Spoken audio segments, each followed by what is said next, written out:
Hey everyone, it's Chef Mark and I'm at Appliance Factory Fine Lines with a challenge from the editor of Colorado's Best Kitchens magazine. She gave me a recipe and told me to get down here and test out the Monogram Hearth oven. Let's make some pizzas. So I'm armed with my recipes and my paddles. Let's get cooking.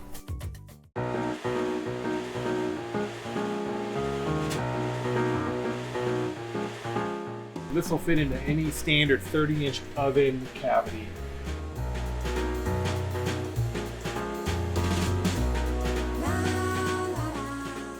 Well, pizza always starts with pizza dough, so I like to use all-purpose flour. A lot of recipes might call for 00 flour, which is very nice, but hard to get and can be expensive. A little salt, and I like active dry yeast. And what I like about active dry yeast is that you don't need to bloom the yeast separately. You can go straight into the dry ingredients. You can go in with some room temperature water. We're going to add a little bit of cooking oil. Just a light cooking oil is great. Extra virgin olive oil I find can be a little bit too thick for this particular recipe. And then I just eye this out. Now keep in mind, this is very important when you're making pizza dough, that if it looks a little bit on the dry side, as you're kneading, you're stretching out the hydration, you're getting the flour to distribute more evenly.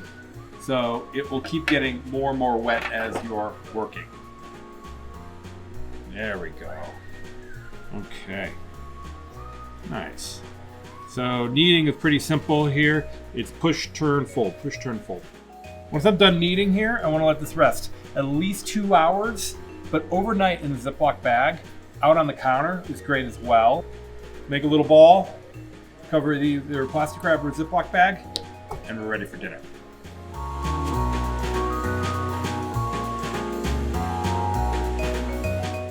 Okay, that's my recipe for pizza dough. Super easy to make. I'll link the recipe in the description below. Now, let's see what the editor sent me here, what ingredients to make. Can you see this? Can you see this? Hawaiian pizza? That's not real pizza. Hawaiian pizza is not real pizza. I'm a New Yorker, for crying out loud. Hawaiian pizza is Canadian, but pineapple doesn't belong on pizza. I'll change my attitude right away. If I'm gonna have to use pineapple, might as well use fresh pineapple. All right. Peel our pineapple.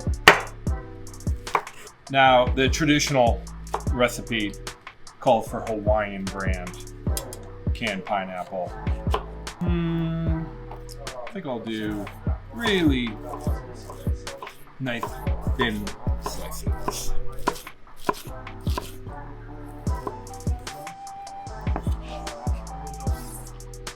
What else do we need? Well, you can use either ham or Canadian bacon or bacon. I prefer ham, so good thing that's what we got. And then finally, we're gonna need some red onion and cheese, mozzarella cheese.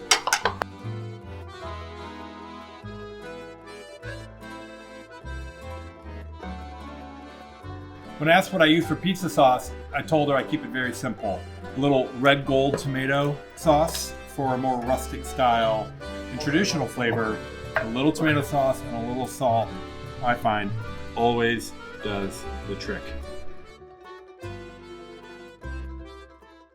Your dough's been sitting, you're ready to go. You got all your mise en place ready. And I find that one batch of dough can make up to 4 pizzas. I'm gonna make a medium-sized pizza. That feels about right. And for rolling, I like a nice tapered rolling pin here. Always start in the middle, work your way out.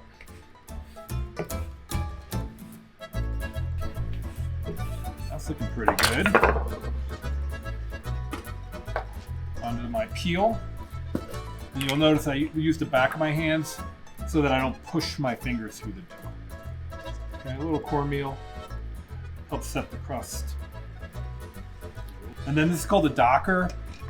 And what this does is it just releases some of the gas as it's in the oven and baking, and keeps the bubbles from pushing the ingredients off. Okay. Tomato sauce. And when I have worked in pizzerias, we have everything down to the ladle size, so.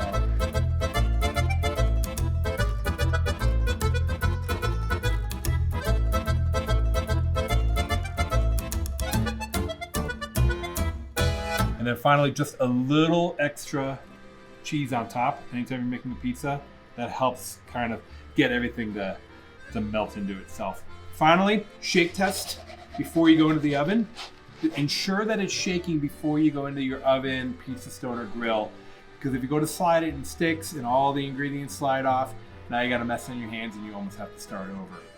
You know what? Let's go to the oven.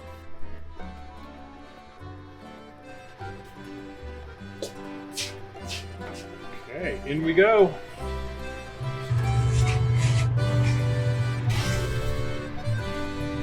Perfect.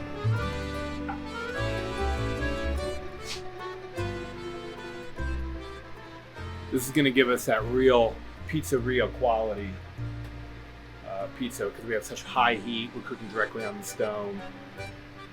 We have great heat radiating from above and below.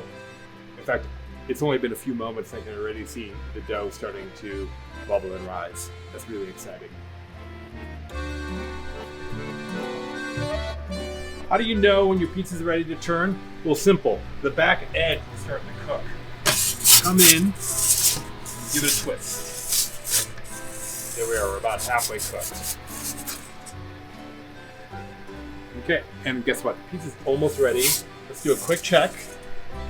Ooh. Ooh, yeah. I'm gonna go another 30 seconds. Let's see how quickly that cooks in a hot oven.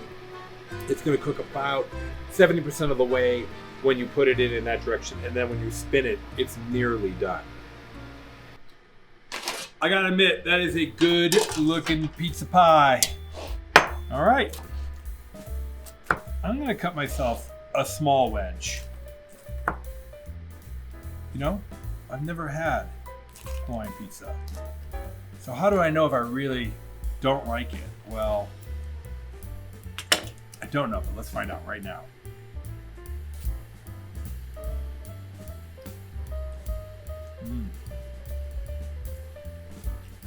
I gotta tell you, it's pretty delicious. And that's not just because I made it. It's changed my opinion. Would I call this pizza? No, I think Hawaiian pizza is its own thing. And if I think of it that way, I think I can enjoy it. Well, this has been a valuable lesson for me. I hope you learned something as well. This is Chef Mark with Colorado's Best Kitchens. Thanks for tuning in.